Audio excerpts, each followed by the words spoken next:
Samson was the man chosen by God, capable of defeating entire armies alone. However, in the end, he succumbed to the wiles of a beautiful and seductive woman. While he slept on his lap, Delilah cut off his braids, the secret of his strength, and handed him over to his mortal enemies. But what really led Delilah to betray him? Was it greed, fear, or something even darker? This is the story of Israel's greatest hero, who, in a moment of weakness, lost everything. It all began in a dark period for Israel, when Philistine oppression was unbearable. The Philistines were implacable enemies. His troops looted villages, destroyed crops, and spread terror wherever they went. In the midst of this chaos, a man appeared who seemed invincible: Samson. He was not just a warrior, nor was he an ordinary man. Samson was a living legend, feared by the Philistines and venerated by the Israelites. Since before he was born, Samson was already part of a greater plan. His story began at a time of deep sadness for his family. Manoah, his father, and his wife, a woman whose name was not recorded, bore the burden of sterility. Not having children at that time was considered almost a curse. Manoah prayed fervently for an heir, but his prayers seemed unanswered. Until, on an ordinary day, something extraordinary happened. Manoah's wife was in the field, possibly busy with her daily tasks, when an unusual-looking man appeared before her. His eyes sparkled in a peculiar way, and his voice exuded an authority that made the earth seem firmer beneath his feet. "You are sterile and have never had children," he said, "but she will become pregnant and give birth to a son. He will be a Nazirite, consecrated to God from the womb until the day of his death, because this boy will be the liberator of Israel from the hands of the Philistines."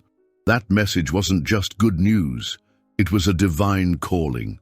Thus, Samson was born carrying the weight of a promise. Since he was little, he knew he was different. While other children could play freely, he had rules. Others could cut their hair, but their hair grew back as a constant reminder that their life did not belong to them. He wasn't just a boy, he was a chosen one, but with that choice came a burden. He carried not only his own life, but the destiny of an entire nation. God had set him apart to be a liberator, a man destined to face the Philistines, Israel's brutal oppressors. His Nazirite vow was not just a set of rules, but a symbol of his direct connection to God. His hair, which was never to be cut, was a visible sign of this covenant.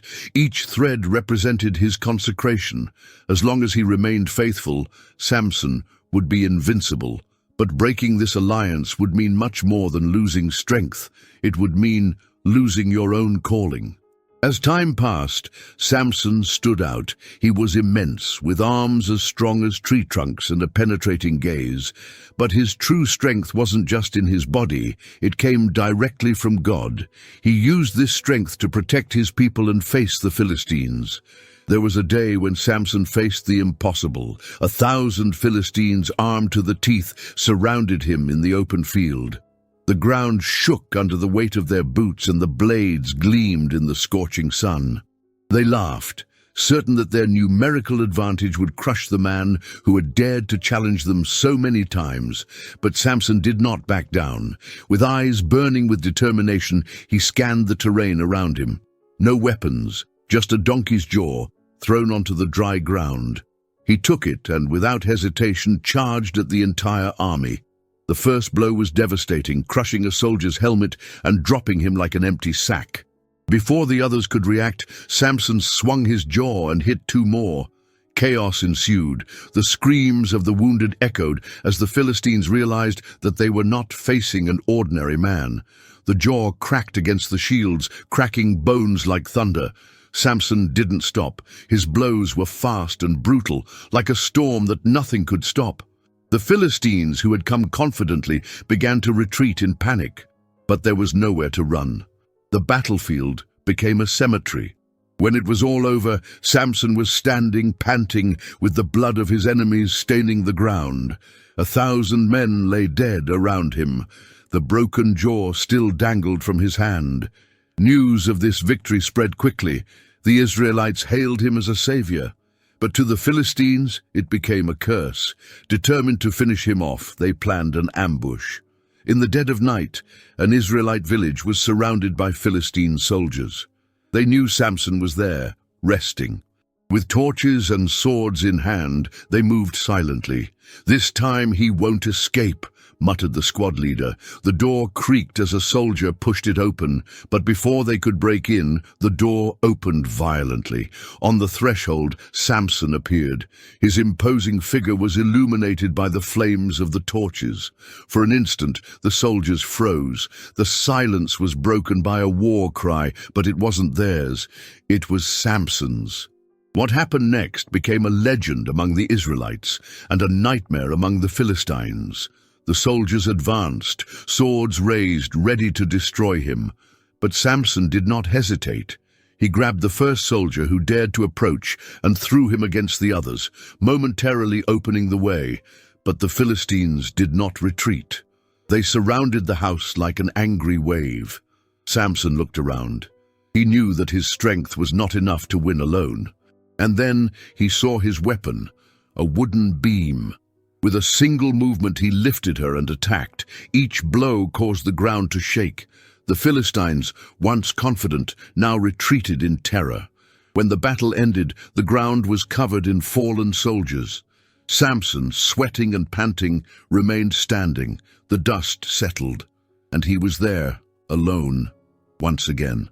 For victory always brought silence, and silence brought loneliness. And it was in this loneliness that Delilah entered Samson's life. Or perhaps we should say that it was into this void that Samson allowed her to enter, a mistake he would bitterly regret. Delilah was unlike any other woman Samson had ever met. It wasn't just her beauty that enchanted him, although she was so stunning that it seemed as if the sun itself was shining just to illuminate her. There was something more about her, a mystery in her eyes, a magnetism that made even Samson, the man who faced armies without fear, feel vulnerable. But who was Delilah anyway? The Bible does not reveal many details about his origin or his true motivations. Was she just a woman driven by greed, lured by the promises of silver from the Philistine leaders? Or was she pressured, fearing the consequences if she refused to cooperate? Perhaps Delilah did not see Samson as a man, but rather as a means to achieve power and security. Regardless of the truth, one thing was certain. She was cunning and knew how to exploit Samson's emotional weaknesses like no other enemy had ever done. To Samson, Delilah seemed to be the only person who didn't just see him as a warrior or a living weapon. She treated him like a man with his pain and weaknesses. In her arms, he found comfort, but he had no idea that that comfort was, in reality, a carefully prepared trap. At first, Delilah asked nothing about the source of Samson's strength. She waited for the right moment, gaining his trust, slowly approaching him, and when she realized that he was completely involved, she began her attack. "Samson, you are so strong, but what if one day you weren't? If one day your strength failed, is there anything that could make you weak?" It was a simple, almost innocent question, but Samson felt something strange. He laughed, diverting the conversation. "If I am tied with 7 fresh bowstrings, I will be as weak as any other man." That same night, while Samson slept, Delilah put her plan into action. He tied him with fresh bowstrings and called the Philistines. However, upon awakening, Samson broke his bonds as if they were strands of hair, and the Philistines fled in terror. Delilah, with a hidden smile, pretended not to understand what had happened. "Why did you deceive me, Samson? If you love me, tell the truth." Samson, unaware of the danger he was putting himself in, had no idea that his every lie was leading him deeper and deeper into the trap. In that silent house, it wasn't just a trust game unfolding. There was a much bigger plan afoot. And what would happen in the following nights would put not only his life at risk, but the fate of an entire nation. Delilah tried again, this time with more insistence. Another night, he said, If I am tied with new ropes which have never been used, my strength will disappear." Once again, Delilah waited for him to fall asleep and tied him up. And once again, the Philistines lurked in the shadows, ready to capture him. But Samson broke the ropes easily. They snapped like fragile threads, and the Philistines fled in panic. How many times have we let ourselves be fooled into believing that we have control over everything? Just like Samson, we ignore the warning signs and keep trusting the wrong people, the wrong things, until it's too late. Delilah didn't need to beat Samson with brute force. She used something much more subtle: insistence, manipulation, and an appeal to the heart. Many traps are like this. They are not created by direct attacks, but by whispers that make us lower our guard. Delilah was frustrated. She knew she couldn't fail. But Samson was not a naive man, or maybe it was his love that made him hesitate. He didn't want to reveal his secret, but Delilah's persistence began to wear him down. Deep down, she knew it wasn't just his physical strength that needed breaking, but also his spirit. Then Delilah made her final move. She cried, accusing Samson of not really loving her. Every tear, every word was calculated to hit Samson where it hurt most, in the heart. "If you love me, why don't you trust me? Why don't you tell me what really makes you strong? Or do you not feel for me what I feel for you?" It was an emotional blow, something that not even Samson's strength could resist for long.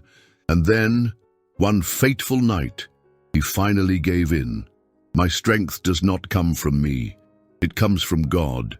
My hair has never been cut because it is the sign of my vow with him. If my hair is cut, my strength will disappear, and I will be like any other man." Delilah listened carefully. He showed no reaction. He just smiled and waited for Samson to sleep. When she was sure he was asleep, she called a man to cut off his braids, one by one. Samson's strength disappeared. At the moment, he felt nothing, but when he woke up, he realized something was wrong. The Philistines were there, ready to capture him. He tried to react, but his body didn't obey. The warrior, who had once defeated armies alone, was now weak and powerless. When the Philistines invaded the house that night, Samson was no longer the invincible man they feared. He tried to get up, tried to fight, but his legs gave out.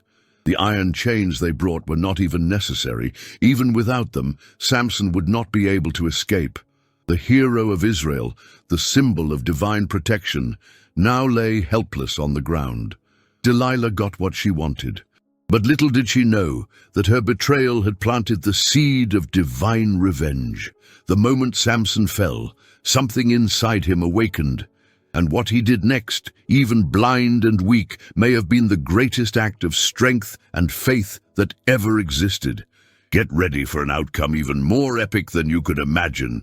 Delilah watched from afar, hidden in the shadows, her face maintaining an almost unchanged expression.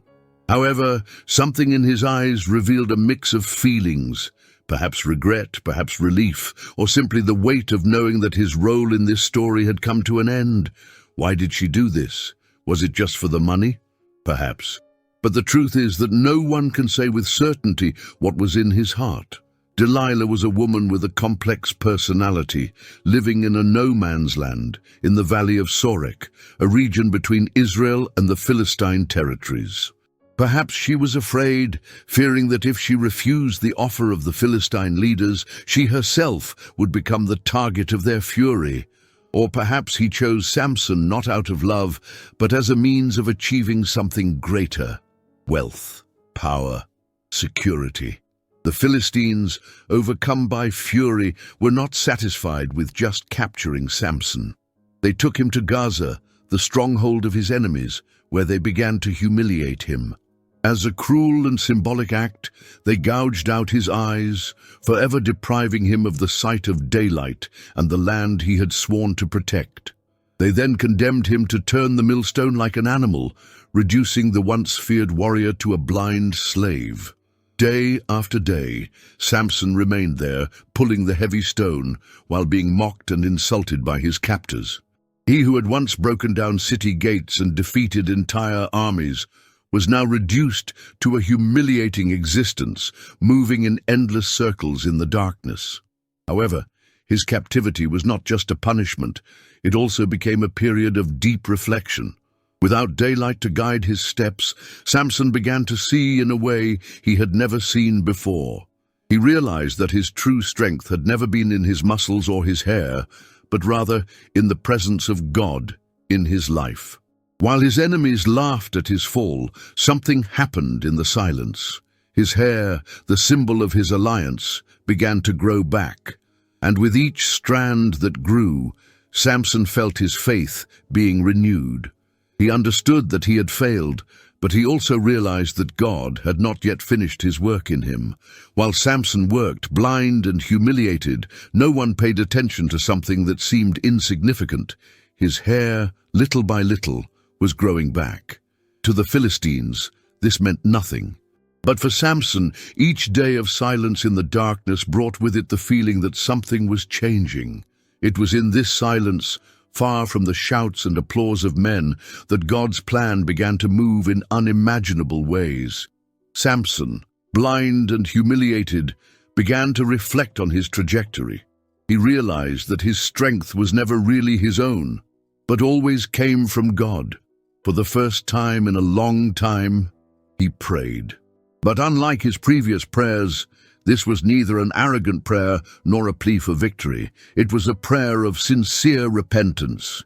He recognized that he had failed not only himself, but also God and his people. Meanwhile, the Philistines organized a great festival in the temple of Dagon, their god. They wanted to celebrate Samson's capture, showing off their victory over the man who had tormented them so much. The temple was packed, with thousands of people gathered. The Philistine leaders laughed and toasted as Samson was brought, led by a young servant, into the center of the celebration. "Bring the hero of Israel," shouted one of the leaders. "Let's have fun with him." When Samson was taken to the temple, the party was already at its height. The sound of drums filled the air, mixing with the screams and laughter of the crowd. The Philistines danced in triumph, toasting Dagon for capturing Israel's hero. "Bring Samson, the blind man," someone shouted, and the crowd burst into laughter.